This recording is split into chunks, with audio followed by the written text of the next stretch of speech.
میرا ایک بھائی ہے، والدہ کو اپنے پاس نہیں رکھتا، میری والدہ اپنے بھائیوں کے گھر میں زیادہ وقت گزارتی ہے، انہیں مجبوراً برداشت کرتے ہیں، والدہ میرے پاس بھی زیادہ عرصہ نہیں ٹھہرتی، اللہ سے دعا کریں اللہ اس بیچاری کا کو مستقل ہوں، وہ بھی تو کسی کے گھر میں نہیں رہتی نا، ورنہ تم رکھ لو، اس کی خدمت کرو۔ تو بہرحال اللہ پاک الف بین قلوبہم واصلح ذات بینہم، اللہ پاک سب جھگڑے دور کر دیں۔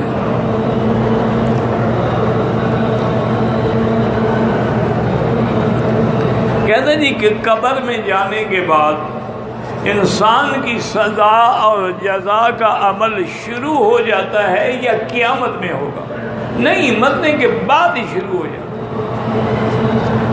یہ عذاب جو ہے یہ عذاب برزخ ہے، اور اصل عذاب جو ہے وہ آخرت میں الگ ہوگا۔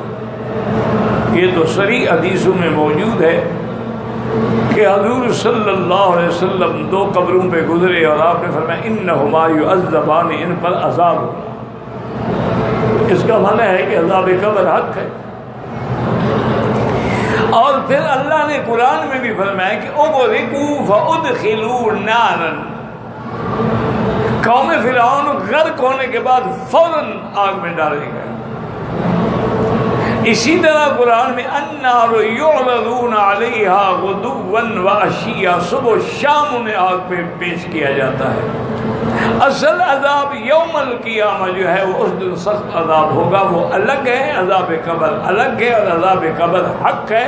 سوال جواب ہوتا ہے، کامیاب ہو گیا تو پھر نعمت ہی نعمت ہے۔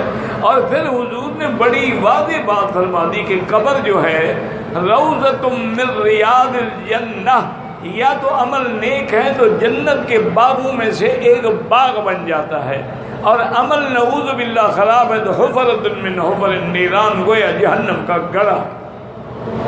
اور اسی طرح حضور پاک نے ہمیں تعاون اللہم انی اعوذ بک من عذاب القبر ومن فتنۃ القبر۔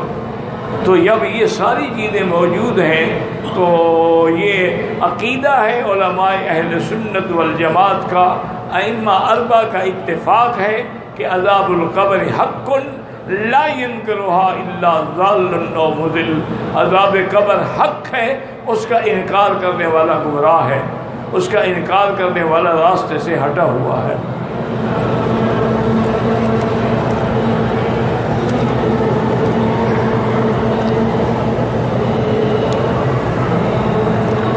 کچھ لوگ ایسے بھی ہیں جو جدے سے کئی دن آ کے پہلے مکے میں رہتے ہیں، پھر حج کا احرام مکے سے باندھتے بھی ہیں، تو وہ جدے والے نا، وہ تو اپنی چوکیوں سے بچنے کے لیے آئے ہوئے ہیں۔ ان کو چاہیے کہ وہ حج کا احرام بھی حد حرم سے باہر مسجد عائشہ سے باندھیں، کیونکہ جدہ حد حرم سے باہر ہے، ان کو وہیں سے احرام باندھنا تھا۔ اگر مکے سے باندھیں گے دم پڑ جائے گا، حج تو ہو جائے گا۔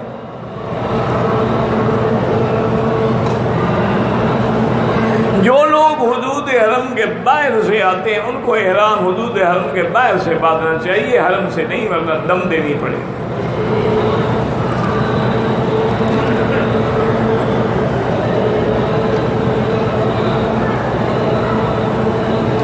طواف کرتے ہوئے 7 چکروں میں کندھا ننگا ہونا چاہیے، افضل یہی ہے۔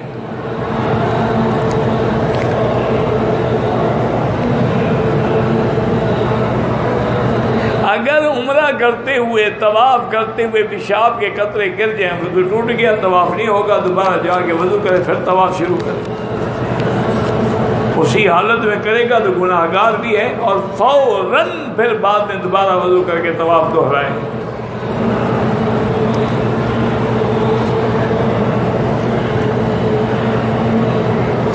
کہتے جی کہ میں یہاں رہتا ہوں، دعا کریں اللہ ہر بے روزگار کو روزگار عطا فرمائیں۔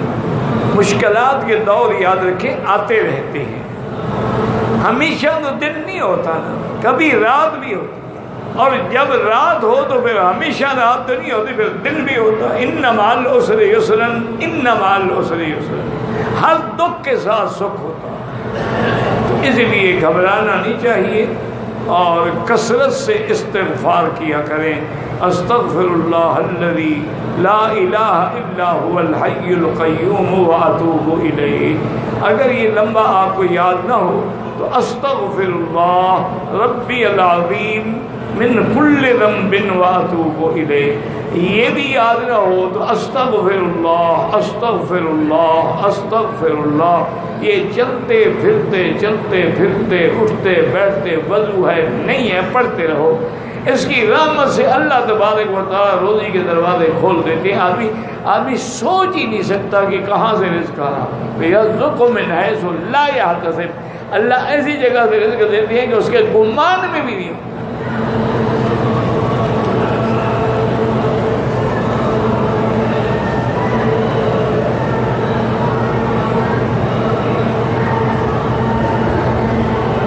حضرت مولانا محمد طیب سے 56 پہ میں انشاءاللہ 10 کے بعد ان کو ملتا ہوں۔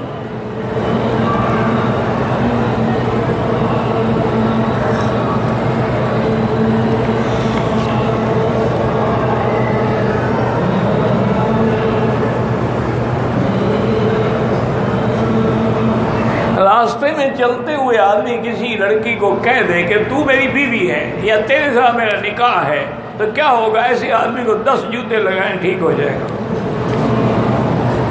نکاح تو نہیں ہوگا نا، کم سے کم 10 جوتے تو ملے، خالی تو نہ جائے نا۔ ایسے کہنے سے تھوڑے نکاح ہوتے، پھر تو ہنسائی دنیا روز نکاح کرتی رہے۔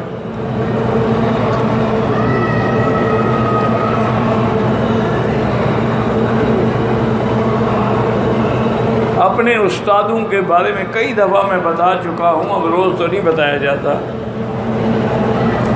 روضہ مبارک پہ جب حاضری دیں تو جو علماء سلف و خلف نے لکھا ہے وہ یہی ہے کہ مسجد میں پہلے غسل کریں، خوشبو لگائیں، اچھے کپڑے پہنیں، مسجد نبوی میں داخل ہوں، بسم اللہ والصلاۃ والسلام علی رسول اللہ، اللہم افتح لی مغفر لی ذنوبی وافتح لی ابواب رحمتک، اور اس کے بعد 2 رکعت تحیۃ المسجد پڑھیں، کیونکہ اللہ کا حق جو ہے وہ پیغمبر کے حق سے مقدم ہے۔ پھر ادب سے چلتے ہوئے معاجہ شریف میں جا کے الصلاۃ والسلام علیک یا رسول اللہ مختصر طور پہ پڑھیں، اور اس کے بعد سیدنا ابو بکر سیدنا صدیق پہ سلام پڑھیں، پھر قبلے کی طرف رخ کر کے دعا اللہ سے مانگیں، کیونکہ صلاۃ و سلام نبی کے لیے ہوتا ہے، دعا صرف اللہ سے ہوتی ہے۔ غیر اللہ سے دعا مانگنے سے آدمی مشرک ہو جاتا ہے۔ ندا، سور، پکار، دعا یہ اللہ کا حق ہے۔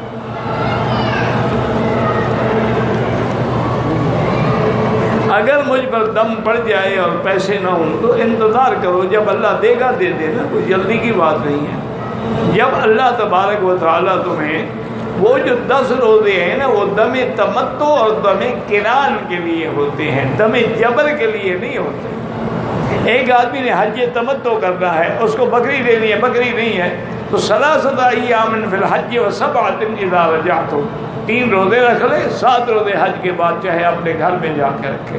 اسی طرح قران کا۔ لیکن جس آدمی پہ کوئی غلطی کی وجہ سے دم پڑ گئی ہے، اس کو دم جبر کہا جاتا ہے، اس کا علاج روزے نہیں ہے، بلکہ اس کے لیے یہ ہے کہ انتظار کرو، جب اللہ دے دے گا دے دینا، دم نیت رکھو کہ میں نے دینا ہے۔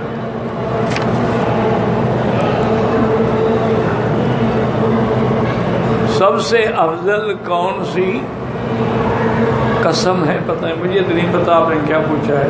قسم کھائیں کیونکہ آپ افضل کو پوچھتے رہے؟ قسم تو نہیں؟ ہاں جی کیا؟ مجھے نہیں پتا کیا کہہ رہے ہو بھائی، دونوں سے بات کرو نا۔ حج کی قسم، حج کی قسم حنفی حضرات کے نزدیک قران ہے، اور حنابلہ کے نزدیک اور شوافی کے نزدیک تمتع ہے۔ امام ابو حنیفہ رحمۃ اللہ علیہ کے نزدیک افضل جو ہے وہ قران ہے، اور ان کی دلیل یہ ہے کہ حضور پاک کا بالاتفاق، یعنی کوئی بھی انکار نہیں کر سکتا کہ حضور کا حج قران تھا۔ یہ ٹھیک ہے کہ حضور نے تمنا کی تھی تمتع کی، لیکن خود کیا تو قران تھا، اس لیے امام صاحب فرماتے ہیں کہ قران افضل ہے۔ اور باقی ائمہ کہتے ہیں کہ چونکہ قران میں بڑی مشکل ہے کہ آدمی احرام میں رہے، اور بعض ائمہ کے نزدیک تو یہ بھی شرط ہے کہ وہ سائق الہدی ہو، قربانی کا جانور بھی ساتھ لے آئے، آج کل کون لے آئے گا؟ اور دوسرا، اگر 1 مہینہ اس کو احرام سے رہنا پڑے تو کئی غلطیاں ممکن ہو جاتی ہیں، وہ کہتے ہیں کہ بہتر پھر یہی ہوتا ہے کہ عمرہ کر کے احرام سے فارغ ہو جائے، تمتع نفع اٹھائے،